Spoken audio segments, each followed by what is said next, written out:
നമസ്തേ. വാസ്തുശാസ്ത്രത്തിൽ എവിടെയും പ്രത്യക്ഷമായി ധനാഭിവൃദ്ധിയെ സൂചിപ്പിക്കുന്നില്ല. നിത്യജീവിതത്തിൽ പ്രശ്നങ്ങളിൽ ചെന്ന് വലയാതെ, നിത്യാവശ്യങ്ങൾക്കായി അലയാതെ, സന്തോഷത്തോടെയും സമാധാനത്തോടെയും ജീവിക്കാൻ സാധിക്കുക, അതാണ് വാസ്തുശാസ്ത്രം ചൂണ്ടിക്കാണിക്കുന്നത്.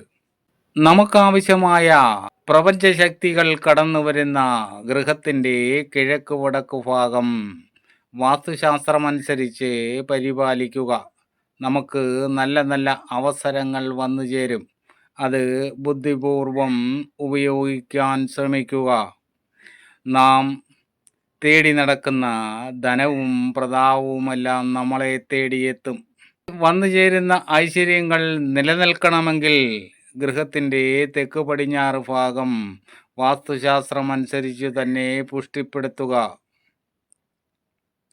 എങ്കിൽ മാത്രമേ അതിനെ നിലനിർത്താൻ സാധിക്കുകയുള്ളൂ. അല്ലാത്ത പക്ഷം അതെല്ലാം തന്നെ നമ്മുടെ കൈവശം നിന്ന് ഒലിച്ചു പോകുന്നത് കാണാൻ സാധിക്കും. വിശദമായ ഒരു വീഡിയോയുമായി വീണ്ടും കാണാം. ആദ്യമായിട്ടാണ് ഈ ചാനൽ കാണുന്നതെങ്കിൽ ഒന്ന് സബ്സ്ക്രൈബ് ചെയ്യണേ.